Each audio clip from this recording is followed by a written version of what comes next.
selamat sore teman-teman semua. Hari ini saya bincang-bincang dengan dongan-dongan saya, teman-teman saya, dan juga rekan saya di Universitas Sumatera Utara. Kali ini berbeda channel kami ini karena beliau yang akan bertanya kepada saya tentang berbagai hal. Saya nggak tahu apa mau ditanya oleh beliau, tapi yang pasti kawan saya ini sebenarnya banyak tahu tentang pak-pak. Silakan, Bos. Gimana? Baik. Sehat? Sehat kan? Sehat.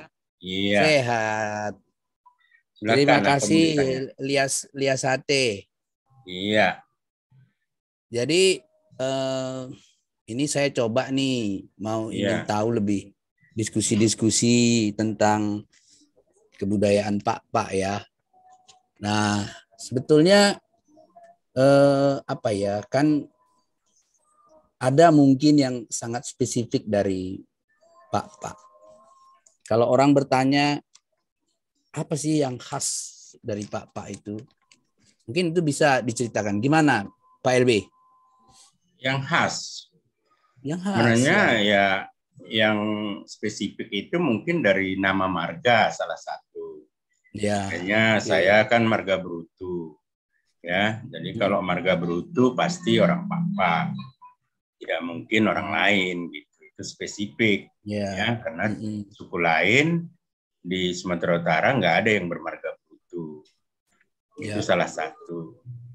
Ya. Mungkin yang lainnya dari segi apa ya? Dari segi adat istiadatnya juga berbeda. Baik, mungkin yang konkret seperti kebendaan gitu. Kebendaan apa yang paling spesifik, yang khas, yang mudah dilihat gitu. Sehingga kalau kita lihat benda itu, barang-barang itu, lalu wah ini pak-pak nih. Iya. Kalau kebendaannya mungkin kalau dari sisi peninggalan prasejarah itu ada namanya mejan. Mejan itu berupa megalit ya. Megalit peninggalan zaman dulu itu masih terdapat banyak di Pak-pak lah. Baik di Pak-pak Barat, di Dairi, mungkin juga di Boang, di Klasen ya. Dan itu bisa ditemui itu di sana. Jadi setiap lebuh biasanya ada mejanya. Itu satu. Kemudian mungkin dari sisi kuliner, mungkin orang kalau bicara peleng itu pasti mungkin gini, Pak LB, supaya lebih teratur. Kira-kira kan mejan itu apa sih gitu supaya pemirsa lebih tahu gitu. Mejan itu apa? Ya, mejan itu megalit, ya. Batu ya, batu. Tapi bukan semen ya. Batu bulat itu diukir menyerupai gajah, kemudian dipasang. Biasanya dipahat. Bukan ya. Dipahat itu bukan dibentuk dari bahan semen. Jadi batu besar itu dipahat sedemikian rupa, biasanya menyerupai gajah, kemudian ditunggangi oleh biasanya para pertaki atau Sukut Nitalun. Sukut Nitalun itu adalah penghuni pertama, ya, marga penghuni pertama di suatu kuta atau lebuh, ya, itu mejan, ya. Kemudian di samping mejan itu ada lagi namanya pertulanan. Pertulanan itu adalah juga megalit. Jadi dulu, walaupun saya nggak sempat saksikan, di Pak-pak itu dikenal dengan namanya pembakaran tulang belulang. Itu kemudian abunya itu diletakkan di pertulanan. Jadi pertulanan ini juga terbuat dari batu, cuman tidak sebesar mejan. Jadi berupa guci-guci lah. Iya. Itu. Saya kembali sedikit ke mejan tadi. Apakah bentuk mejan itu hanya dari berupa gajah? Apakah ada jenis hewan lain atau gimana? Kalau yang saya lihat hampir semua gajah yang pernah saya lihat ya. Gajah ya. Iya, menyerupai gajah. Tapi Apakah ada makna khusus untuk hewan gajah ini di dalam benak atau budaya Pak? oh, itu saya nggak tahu persis. Tapi mungkin gajah ini kan termasuk binatang paling besar ya, paling besar. Dan itu dulu ada di Pak Silimasua. Ya Dulu pastilah, ada pasti. sampai ke Aceh, kan berbatasan dengan Aceh. Jadi itu Karena biasanya. kalau di Aceh, misalnya di Panglima apa ya, Iskandar Muda, Iya, ya Kodam Iskandar Muda itu kan lambangnya gajah putih tuh. iya, iya, Nah, gajah putih itu adalah asal usulnya dari Gayo. Jadi iya, orang iya. Gayo itu menampilkan gajah putih itu sebagai salah satu simbol tuh. Iya. Orang Gayo tuh gajah Mungkin putih simbol ya. kebesaran juga itu. Ya, Simbol makanya kebesaran. saya Iya, kenapa gajah? Apakah ada hubungan mungkin atau bagaimana ya? iya. Eh, Jadi sekarang pun miniatur-miniatur yang dibuat sekarang ini tetap gajah saya lihat. Yang bukan mejan Gajah lagi ya. ya, tapi dibuat dari semen ya. Misalnya dalam Oh, satu gedung itu kadang-kadang dibuat juga mejannya, tapi bukan mejan seperti yang dibuat oleh nenek moyang dulu ya, tapi udah dibuat oleh para para pengrajin ya, seniman lah, pengrajin, pematung seniman ya. pematung ya, bisa pematung. Ya. Jadi hanya gajah ya, tidak ada benda lain ya atau hewan lain ya yang Biasa ditunggangi, gajah itu ditunggangi ya. ditunggangi, kemudian di sampingnya itu kadang-kadang ada namanya penghulu balang. Penghulu Penghulu balang. balang itu ya seperti ukiran juga, tapi bentuk manusia, misalnya memakai tombak. Ya, di sampingnya, kemudian gajah itu ditunggangi oleh pimpinan. Mungkin ini semacam panglimanya lah. Itu ya. Itu yang saya lihat.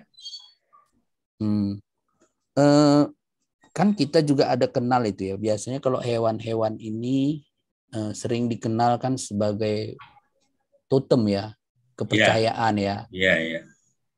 Apakah misalnya begini? Apakah mungkin itu ada kaitannya dengan misalnya nenek moyang dari marga-marga tertentu atau gimana? Mungkin juga, tapi saya nggak tahu ya, karena nenek moyang marga itu beda-beda. Dalam itu ya. Iya. Karena ada totem-totem seperti itu kan di beberapa suku bangsa di dunia kan ada menghubungkan bahwa nenek moyangnya itu elang gitu kan. Ada harimau kan gitu ya. Tapi spesifik di Pak hanya gajah ya. Itu gajah aja ya. Itu saya berapa mungkin puluhan saya lihat biasanya gajah. Mejan. Gajah aja ya. Iya. Gucinya pun sama bentuknya. Iya. Kayak guci kayak itu tempat pertulanan. Pertulanan ya. Jadi ada beberapa tempat lagi walaupun tidak utuh sekarang ini masih ada. Karena dengan masuknya agama sekarang kan kebiasaan membakar tulang belulang itu kan sudah hilang. Oke. Nah, jadi ada mejan itu boleh dikatakan sebagai kebudayaan kebendaan ya yang nonjol boleh dibilang khas. Nah, nanti di samping mejan yang berupa batu dipahat ya berbentuk gajah yang ditunggangi oleh pimpinan pertaki ya. Pimpinan pertaki dan pemilik hak ulayat biasanya. Apa namanya itu? Sukut Nitalun. Iya, Sukut Nitalun. Sukut Nitalun ya. Nah, kemudian di situ ada penghulu balang. Penghulu balang. Dan itu keletakan mejan. Di samping walaupun nggak semua mejan punya penghulu balang, tapi biasanya di samping ya. Tapi nggak semua juga mejan-mejan itu saya lihat punya penghulu balang. Nah, selain keletakan mejan itu biasanya di suatu tempat yang seperti apa? Biasanya di puncak bukit atau di punggung bukit atau mungkin tidak di bukit, tapi biasanya agak tempatnya itu agak memang kelihatan gitu. Tidak di dalam gunung, tapi di sekitar kampung. Tapi biasanya yang tanahnya agak tinggi dikit. Iya. Jadi memang tujuannya juga untuk penanda juga ya barangkali ya. Penanda hak milik, penanda tuan tanah, penanda ada bahwa di situ ada pimpinan gitu. Itu yang saya tahu. Tapi apakah mejan ini terpelihara sampai hari ini? Itu yang kita sayangkan. Jadi banyak mejan-mejan dari Pak itu yang sudah ada yang dirusak, kemudian juga ada yang dicuri. Banyak yang dicuri mejan ini. Karena kan mejan ini bukan milik individu. Iya, betul. Milik komunal kan. Iya, Sehingga setelah masuknya agama, kemudian hilang kepercayaan lama, kemudian ini tidak menjadi suatu alat yang penting lagi dalam kepercayaan sekarang ini. Kalau dulu memang dipelihara, karena mejan ini dan penghulu balang ini dulu bisa memberikan tanda kepada warga kampung. Misalnya kalau mau terjadi bencana, misalnya gempa atau banjir, itu biasanya berbunyi, kata orang-orang tua. Ya, itu pernah saya alami. Makanya saya bilang, wah ini bunyi ini penghulu balang dan mejan. Apa yang mau terjadi nih? Gitu. Ya. Tapi saya nggak tahu bunyinya gimana. Ya. Mereka orang-orang tua yang tahu. Ya, berarti memang mejan ini punya kekuatan. Juga gajahnya itu ya. Iya. Itu sebetulnya ada kaitan dengan kepercayaan pra-agama ya, kepercayaan pra-agama gitu. Pra-agama. Tapi agama lama, kepercayaan agama lama ada kaitan. Bukan agama-agama yang sekarang ini yang disebut orang agama Samawi ya, RI. Agama Wahyu. Iya, bukan. Ya, jadi artinya dengan masuknya agama ini akhirnya mengikis juga ya kepercayaan terhadap mejan, sekaligus hilang juga mejannya. Iya, karena nggak ada yang melihara. Oke. Karena masyarakat malah tempat-tempat mejan itu pun dijadikan tempat pertanian, Bang. Iya. Karena kan padahal itu identitas ya, identitas ya. Iya. Kalau dulu kan nggak boleh, sehingga tanah di sekitarnya itu memang pasti subur. Karena nggak pernah dibikin ladang itu. Nggak boleh kan? Nggak boleh. Kalau sekarang ini ada yang dibikin ladang di area mejan itu sendiri. Berarti kalau kayak begitu, tempat mejan itu berarti termasuk tempat-tempat yang dianggap sakral ya? Iya, sakral. Sakral ya? Sakral. Berarti ada perlakuan khusus ya kan? Perlakuan khusus. Ada. Karena kalau dulu mejan itu ada diberikan semacam sesajen dan lain sebagainya. Ya. Jadi bukan hanya batu yang dipahat saja, tapi di situ ada tempat dupa dan lain sebagainya, biasanya ada di situ. Jadi orang bisa saja ke situ ziarah untuk meminta sesuatu lah kepada yang dipercayai melalui mejan. Iya. Kalau kira-kira siapa ya yang dipercayai itu? Yang makhluk dipercayai gaib? Iya. Ada namanya nggak? Namanya saya nggak tahu. Nggak tahu saya namanya. Mungkin, tapi karena kan kepercayaan orang Pak itu yang kepercayaan lama. Kalau penjajah menyatakan pilih bigu, padahal bukan. Oke. Tapi itu kan supaya bigu itu tahu artinya kan? Iya. Bigu itu hantu gitu. Kalau orang percaya pada hantu, padahal bukan. Kalau saya melihat kata sepedi bigu itu sengaja ditempelkan oleh kaum penjajah. Oke. Sehingga gampang mereka untuk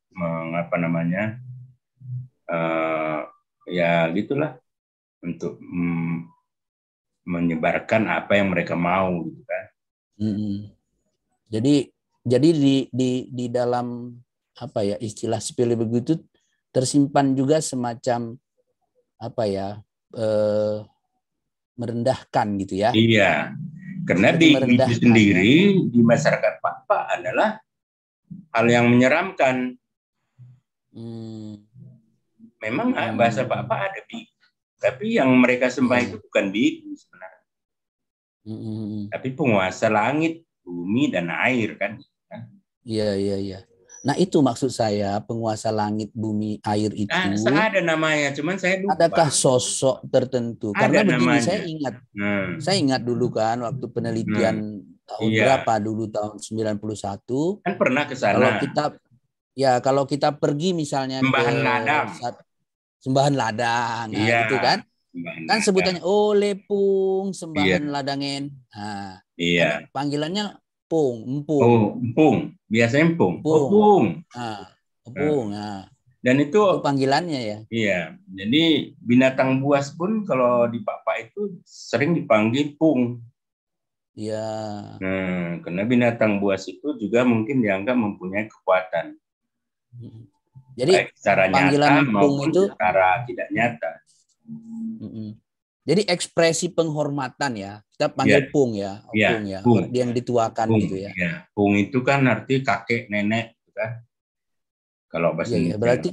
Berarti orang-orang dulu itu memang menghormati sebetulnya ya segala penghuni alam ini ya. Iya, termasuk hewan-hewan besar itu makanya sangat dihormati. Untuk pengelolaan hutannya pun mereka itu biasanya tidak serampangan. Iya ya. Banyak tabu-tabu kalau kita ke hutan. Misalnya kalau kita ke hutan nggak boleh menyebutkan secara langsung nama-nama binatang, tapi disebutkan dengan empung dan sebagainya, gitu kan.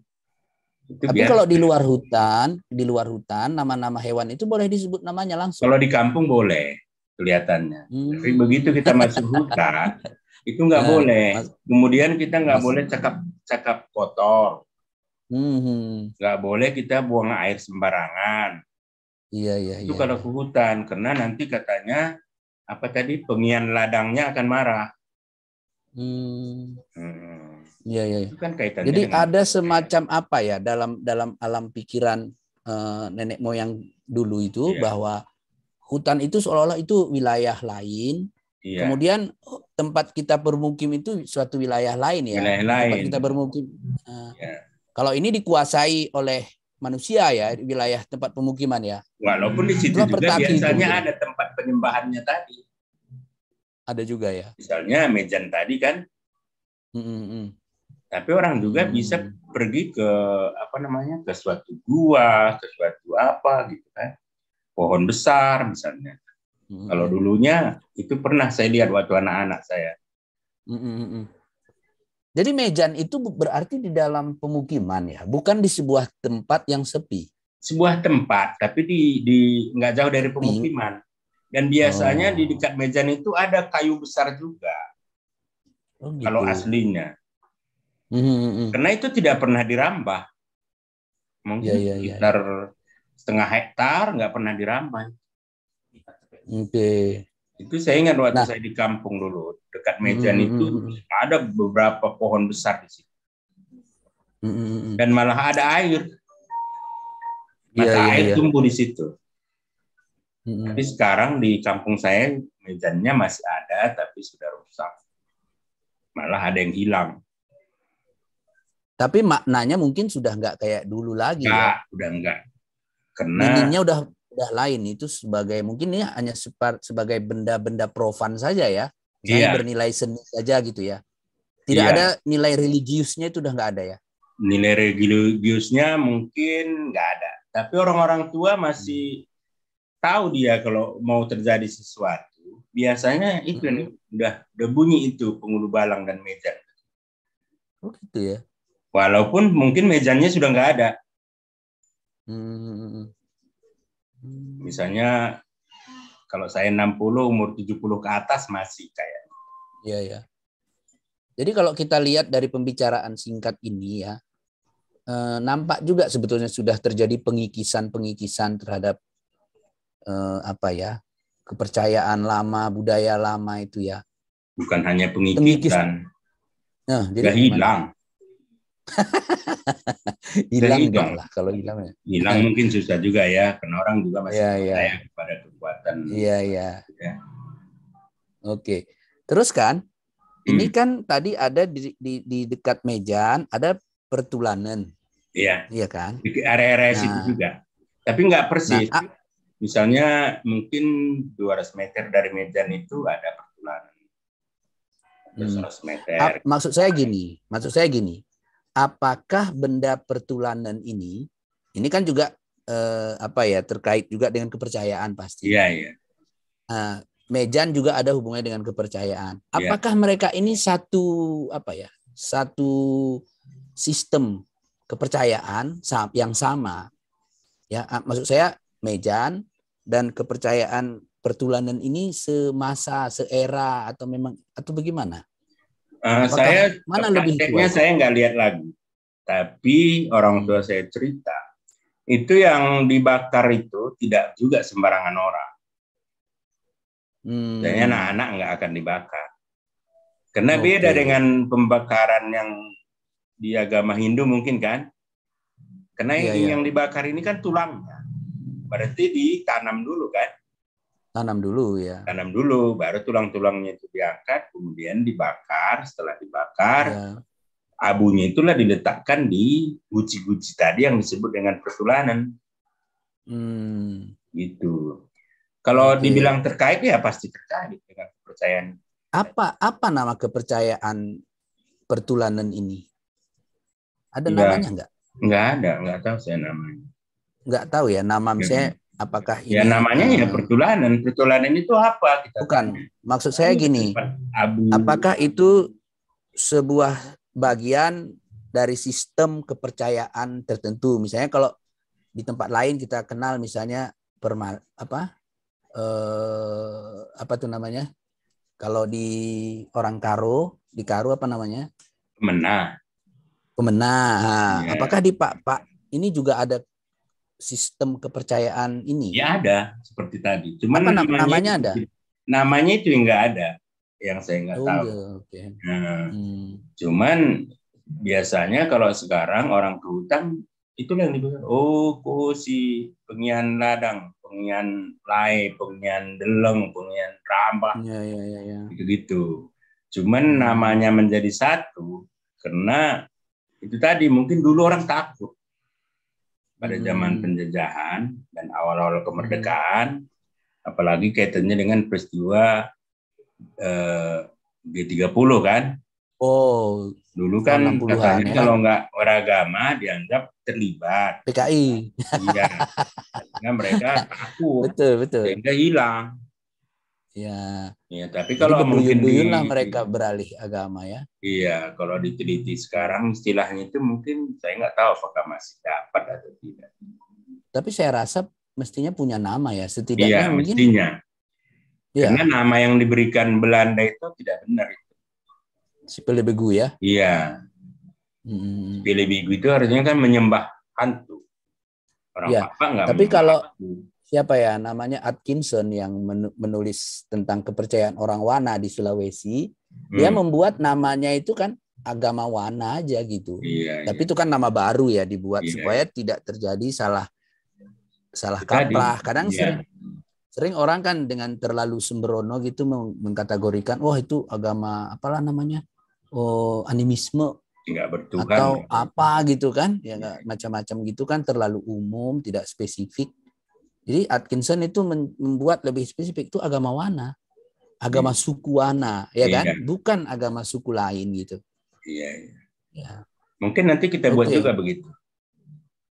Ya, agama Pak ya, suku Pak kan gitu ya, suku bangsa Pak. Jadi ya memang harusnya karena ada. Isinya sebenarnya ada kan, isinya kan tadi sembahan ladang, sembahan kapal, pupung, sembahan ladang dan lain sebagainya kan. Iya. Termasuk ini Pertulanan ini, termasuk Mejan, benda-benda ini nggak bisa kita lepaskan dari konteks keyakinan kepercayaan ini, iya kan? Iya. Dan itu juga sebetulnya mestinya juga ada hubungannya dengan kosmologi ya kan? Iya. Pandangan dunia. Iya. Karena kaitannya Pak. tadi itu misalnya dengan apa namanya aturan-aturan kalau kita ke hutan, ke Iya, sungai, iya, iya, iya. Iya. memancing, bukan memancing, zaman dulu nggak memancing. Namanya mungkin pakai alat bambu mereka. Kemudian pakai alat tumbuh-tumbuhan, namanya menuba. Ada Iya, tumbuhan menubah. namanya tuba, Iya, sehingga iya. bisa memperoleh ikan. Kemudian membuat Mm. semacam jebakan di sungai, gitu kan. Itu Mm. aturan-aturannya. Memancing itu mungkin udah termasuk budaya baru juga. Oke. Jadi supaya kita tidak terlalu dalam di situ, ya kan? Saya Ya. lanjutkan lagi. Oke, udah ada marga, nama marga, kemudian mejan Dan tulanan, dan apa pertulanan, apalagi yang spesifik itu. Kebudayaan ya, material ya, kebudayaan.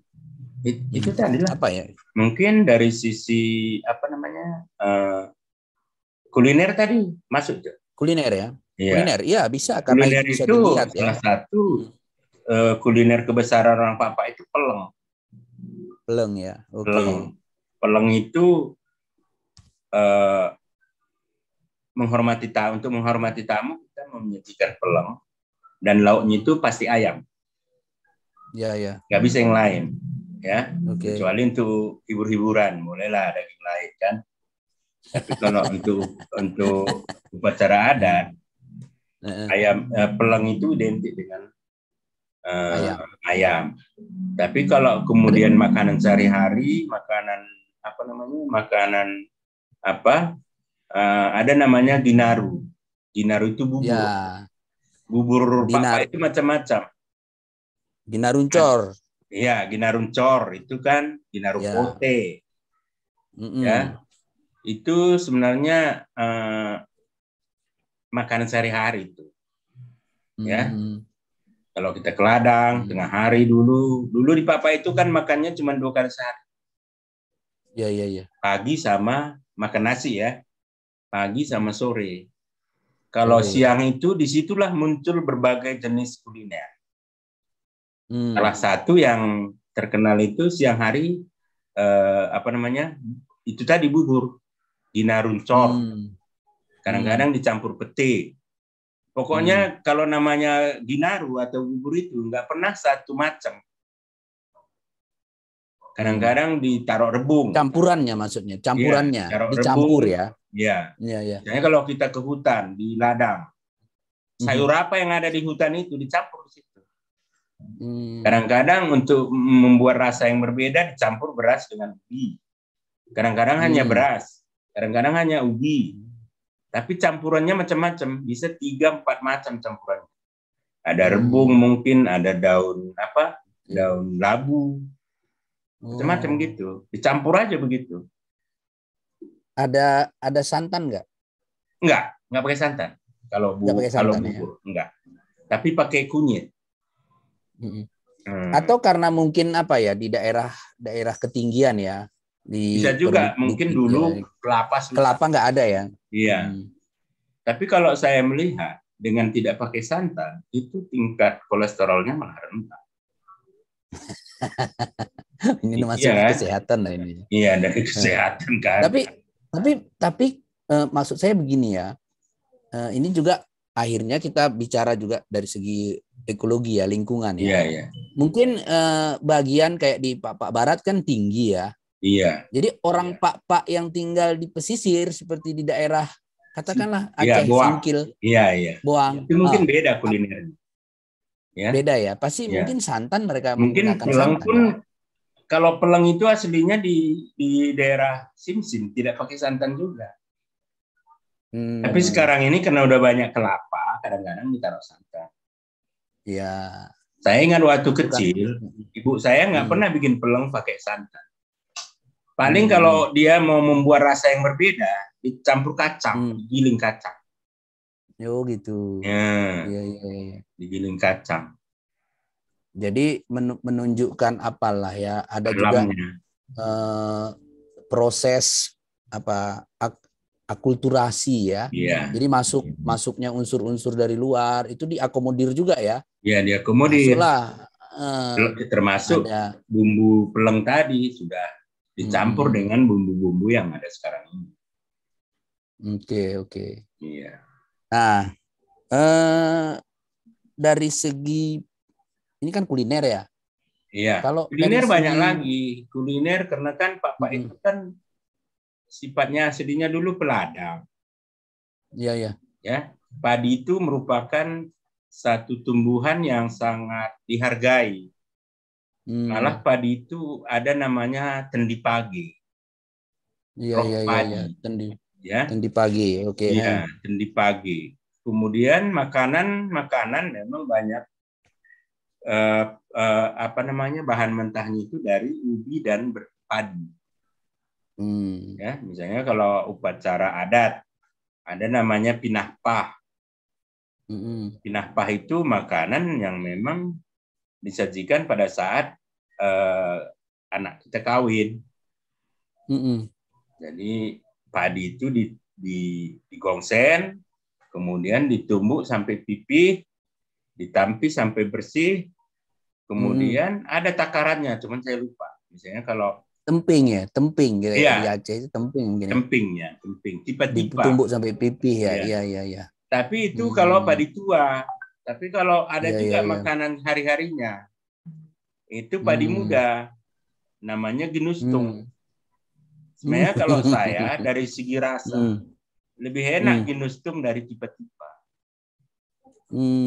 Karena ginustung ini lembut, dan warnanya pun hijau-hijauan. Oke. Pengolahannya pun beda, cara pengolahan. Rasanya seperti apa? Maksud saya unsur rasa adakah asin, asam, manis, nggak apa gimana? Kayak kalau rasa alamiah kayak. Kalau dia tiba-tiba dia kayak emping lah, keripik gitu kayak. Tapi apa namanya itu melam, gurih ya. Ya. Tapi kalau ginustung taladi selain gurih dia wangi, memberikan aroma karena mungkin padi muda gitu. Iya, itu lebih, kalau dari sisi rasa saya lebih enak rasanya kalau ginustung dibanding tipa-tipa. Apakah penyedapnya misalnya tambah gula, tambah asin? Nggak ada. Bisa. Ya? Nggak ada gula. Itu kadang-kadang ditambah. Misalnya kalau misalnya tambah gula merah campur air. Misalnya kalau orang-orang tua kan kalau tiba-tiba kan susah dia makannya. Iya. Kalau ditambah air sama gula merah itu jadi manis rasanya, manis gurih dan lembut. Gula merah dibawa dari mana gula merah? Oh, gula merah banyak dari dulu di sana. Oh gitu. Banyak dibuat enau dari enau. Oh gitu. Iya, sekarang ini nggak ada. Iya. Malah kakek saya kenapa nggak ada? dulu memproduksi gula merah. Oh. Jadi dulu air nira itu terutama untuk gula merah dan air minum ibu melahirkan. Tidak dibikin tua ya? Sekarang ini. Artinya dulu nenek moyang nggak menggunakan itu untuk tua? Kayaknya enggak. Sekarang ini dibikin jadi pahit kan. Kalau aslinya kan manis. Jadi manis ini kadang-kadang itu dulu setiap ibu yang melahirkan wajib minum itu. Itu menjadi air minum. Apa namanya itu? Ya pola tenggi. Apa namanya? Pola tenggi. Hah? Pola tenggi. Nira manis. Kemudian kalau diolah itu jadi gula merah. Gula merah ya. Iya. Jadi di Papa itu dulu ada 2 gula merah. Satu dari tebu, dinamai gula tebu. Baru yang kedua gula pola. Berarti itu dari enau. Nggak ada gula dari kelapa dulu. Ya karena nggak ada kelapa ya. Nggak ada kelapa, tapi enau banyak. Di wilayah tinggi ini ya enau banyak di situ memang ya. Banyak. Sekarang ini malah kurang. Kalau dulu di sekitar di bawah, di atas sungai itu biasanya enau semua. waktu saya kecil di kampung saya ya. Ya. Oke, jadi ini baterai mau apa? Oke. Apalagi Ba- itu baterainya kulinernya banyak ya. lagi memang, tapi Tapi mungkin gini, kuliner ini memang ada fisiknya ya. Sebetulnya kuliner ini lebih cocok ke apa ya, intangible sebetulnya nih ya. Iya. Karena dia kan pengetahuannya ya. Intangible itu Karena, apa? Mungkin bisa diterangkan juga Pak Dokter. Kan ada kalau yang tangible itu artinya dia bisa dilihat dengan mata, bisa diraba gitu kan. Kalau makanan-makanan ini kan nggak bisa diawetkan dia sampai. Nggak bisa. Ya. Yang awet itu kayak meja ini kan awet nih, bisa dilihat pertulanan karena ada wujudnya. Iya. Mungkin yang awet mungkin lagi. Bangunan ada nggak? Bangunan ada, sapo apa? ada. Cuman saya nggak paham tentang sapo ya? jojong namanya. Di sapo dan jojong. Itu juga dari ijuk, ada ijuk ya. Iya, memang dari ijuk. Ya, itu yang dari pola ijuk tadi kan, dari kulin apa? Asli sapo jojong itu ijuk atapnya. Kemudian tanpa paku dulunya. Cuman masalahnya sekarang ini ya itu tadi, saya nggak tahu kapan itu rumah-rumah ini hilang. Ya. Memang kan rumah-rumah zaman dulu itu kan dari kayu, jadi kan daya tahannya itu kan terbatas ya. Ya memang dari kayu dan mungkin juga tanpa paku kan. Ya, dan ada juga di beberapa tempat kita ini kan rumah-rumah tradisional itu hilang karena kebakar. Iya. Iya kan? Ada yang dibakar oleh dalam peperangan zaman Belanda, ada yang memang terbakar. Kalau di kampung kami dulu bisa juga karena geraha. Ya, geraha perang itu ya. Perang antar marga. Dulu ada. Iya. Perang antar marga ada. Makanya apa yang diperangi orang itu? Kaitannya tadi juga dengan Mejan dan Penghulu Balang. Makanya Mejan itu sebenarnya diisi dan Penghulu Balangnya. Semacam pertahanan juga itu kaitannya dengan Medan tadi. Karena istilah geraha itu sebenarnya adalah perang juga dalam skop kecil ya antar. Tapi biasanya bukan antar desa ya, antar marga. Antar marga ya. Antar marga. Ini menarik juga sih sebetulnya perang geraha ini ya. Maksud saya begini. Apakah itu suatu perang karena memang konflik terus bertikai atau kadang-kadang semacam ada regulasi kayak yang disebut oleh Roy Rapaport ya di kalangan orang Mering ya kan? Dia seperti terjadwal gitu perang itu. Terjadwal. Tapi dan ada regulasinya, ada pengaturan, nggak sembarangan tombak sana tombak sini, lempar sana lempar sini, nggak sembarangan. Siapa yang dikejar, siapa yang tidak boleh dibunuh, itu ada aturan mainnya tuh. Jadi dia kayak regulasi untuk mungkin kepentingan tertentu gitu ya. Iya. Apakah geraha ini begitu atau memang perang berkelahi atau apa yang direbutkan? Iya, memang enggak perang begitu saja lah, enggak geraha tiba-tiba bergeraha, ada sebab dan sebab musababnya pasti ada kan. Pernah saya dengar cerita perang antar marga Brutu dengan Mani. Itu pernah dulu katanya. Cuman saya nggak tahu zaman apa itu perang itu. Itu ya itu tadi ada semacam perebutan entah apa gitu. Kemudian juga mungkin selisih antar Sulangsi Lima, misalnya dianggap nggak hormat kepada puangnya, sehingga puangnya ini marah. Kemudian diserang, bisa jadi nggak begitu juga misalnya, tapi tidak seperti yang apa tadi yang di apa itu masyarakat Meringnya. Ya Mering ya. Mering nggak saya belum dapatkan itu alasan untuk mengurangi populasi dan lain sebagainya. Ya mungkin nggak populasi ya, tapi ada proses perdamaian. Ada. Habis perang itu apa mati-matian? Biasanya Sulangsi Lima lah bikin perdamaian. Itu menarik juga ya. Iya. Nanti bagaimana proses perdamaiannya? Iya. Tahu nggak gimana cara mendamaikannya prosesnya?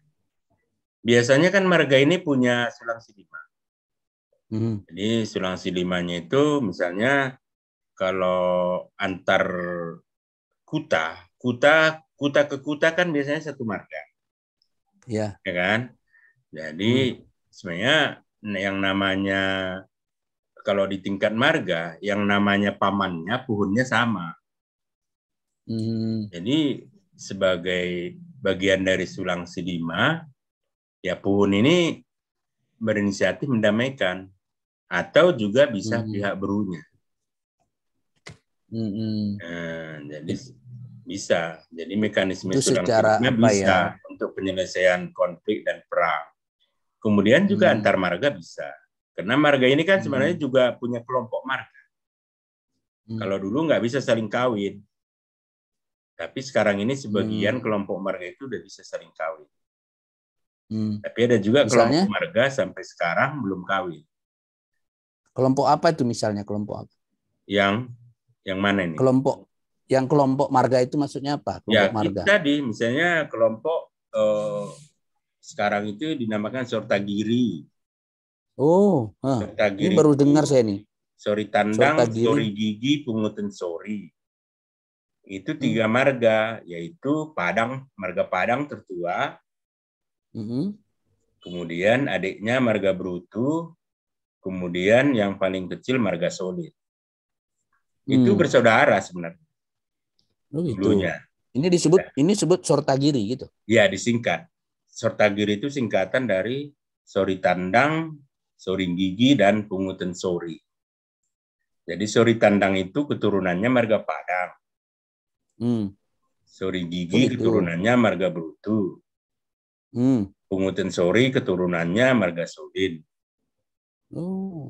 Jadi sekarang ini untuk mempermudah disingkat dengan Sortagiri. Sortagiri itu 3 marga itu satu kelompok marga yang dulu dianggap bersaudara. Malah sampai sekarang dianggap bersaudara, tapi sudah saling kawin. Terus kelompok marga lainnya apa lagi selain Sortagiri ini? Ada kelompok marga Pubada. Saya tahu Pubada karena ibu saya dan nenek saya termasuk kelompok itu kan. Pubada itu malah sampai sekarang belum ada yang saling kawin. Itu banyak marganya. Isinya apa? Isinya apa? Marga Tendang. Manik, Banurea. Tendang. Beringin. Berasa, Gajah. Itu sampai sekarang yang saya tahu, tapi di Pak Barat ya, di Dairi, belum ada yang saling kawin. Iya ya. Kalau Brutu Padang Solin tadi, di Dairi di Pak Barat pun udah saling kawin. Iya. Apa sebabnya itu saling kawin itu? Itu nggak tahu saya, tapi mungkin dulu kan susah cari jodoh.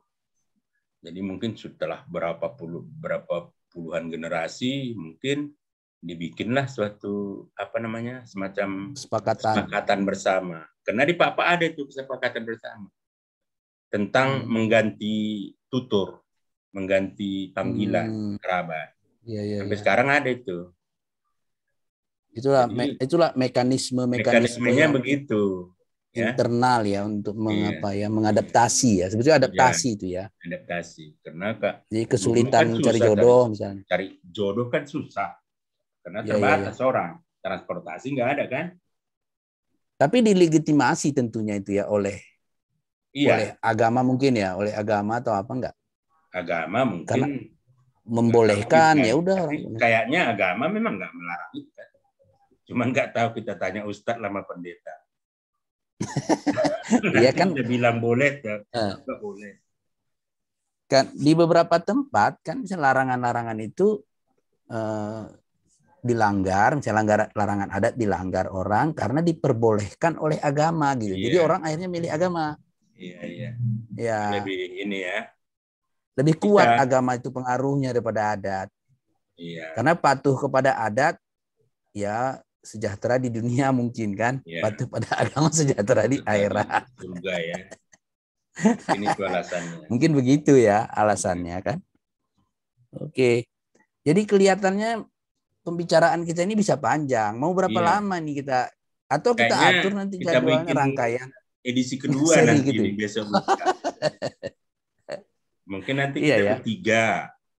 berempat bisa. Gitu ya. Jadi Ya, tema boleh kita juga. hari ini kan tadi sudah yang saya tahu udah saya jelaskan Mejan. Ya, Kuliner, ciri-ciri khas sedikit ya, Geraha. yang khas dari Iya. Pak gitu.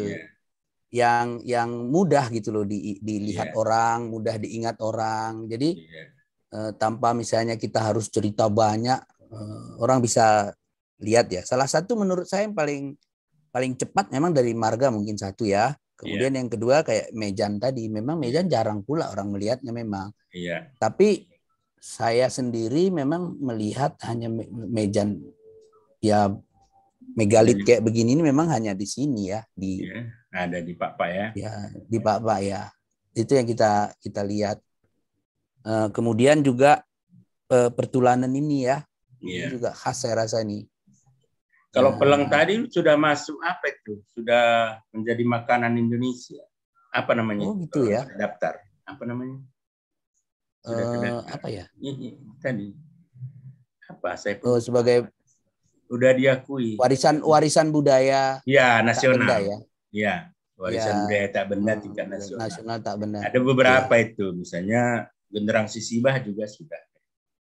Oh ya, Genderang Sisibah ya. Ya, itu pun udah. Karena Genderang Sisibah Pak ini kan punya melodi. Kalau Rizaldi dulu menyatakan, yo hebat ini Genderang Sisibah. Kenapa Bang? Saya bilang. Genderang Sisibah ini bisa menyanyikan lagu.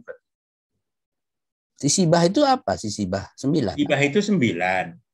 Jadi kena 9 itu ya. 9 itu kan nadanya 9. Jadi bisa membawakan lagu. Nada lagu. Iya. Jadi drum Pak ini ya hebat ini kata Bang Rizaldi dulu waktu kami tampil di Danau Toba. Karena saya diikutkannya dulu menjadi panitia Pesta Danau Toba. Iya. Ya memang sebenarnya kaya ya, kalau digali lagi masih banyak ya. Saya sih sebetulnya ya memang karena waktu juga ya. Saya sebetulnya menyisir ini mau satu persatu saya sisir, masih banyak yang saya ingin tanyakan ini. Dari segi megalitnya ini aja pun masih banyak pertanyaan saya sebetulnya. Tapi ya karena banyak kali yang mau riset bahas kan. Jadi nanti gini aja, kalau Om Pik mau tanya saya, bisa juga jadikan penelitian kan. Saya informasinya. Iya. Saya lanjutkan nanti. Ya, ini kan juga semacam itu, memperkaya pengetahuan kita mengenai kebudayaan suku bangsa Pak kan. Iya. Kan ini sedang terjadi proses penelitian. Dan kalau ini saya tanya begini, mudah-mudahan yang mendengar juga jadi tahu ya mengenai. Tapi mungkin gini, saya mau ini kan Bang Pikarwin ini kan mungkin sebagian orang Pak mengenal, tapi bisa lah dikenalkan juga dirinya. Nanti kita bikin episode 2 nggak perlu lagi. Ya. Iyalah, nantilah kita Pak Pikarwin ini secara umum aja. Ya saya kan sebagai dosen di antropologi ya di FISIP USU. Memang beberapa kali sudah melakukan penelitian di Pak ya. Dengan ya pertama dulu yang agak lama itu kan penelitian mengenai lingkungan ya. Iya. Kearifan tradisional Pak lah dalam mengelola hutan, ya kan? Oh iya. Ya, saya masih ingat itu, misalnya mulai dari membuka hutan, ladang lah, berladang. Oh iya. Ya, terus dan sering kemudian kesana, ya? Ya, sering. Terus penelitian atau kegiatan-kegiatan lain kan juga pernah sama kita buat ya. Iya. Juga penelitian mengenai kepemimpinan kemarin tradisional ya kan? Oh, Petaki itu ya. Pernah dibuat ya. Dan saya kan pernah nulis juga dulu sama di buku Pak LB itu. Ada bukunya. Ya kan? Sistem pemerintahan. Laris itu buku. Bukunya judulnya Tradisi dan Perubahan. Mungkin 2-3 kali terbit itu, Pik. Iya ya. Cuman nggak ada lagi sama saya. Sebenarnya saya mau terbitkan lagi. Ya, Karena itu kan banyak direvisi lah. artikel penelitian. Iya, betul. Artikel penelitian termasuk Pikarwin, saya, Muswito, ada tulisannya di sana. Iya. Sekarang Pak Bupati dia ya, Pak Wakil Bupati ya. Wakil dia. Nggak pernah jumpa lagi kami sejak menjadi Pak Wakil Bupati. Beliau itu. Sama lah. Nggak pernah jumpa ya. Iya. Mudah-mudahan nanti satu waktu bisa lanjut nanti lah kita. di edisi berikutnya ya. Oke, bisa. Ya mungkin nanti kita bedakan gitu kan. Kalau mungkin sebenarnya ini bisa dilanjutkan panjang, ini masih banyak. Jangan terlalu panjang, nanti topik yang lain kan Bukan masih banyak.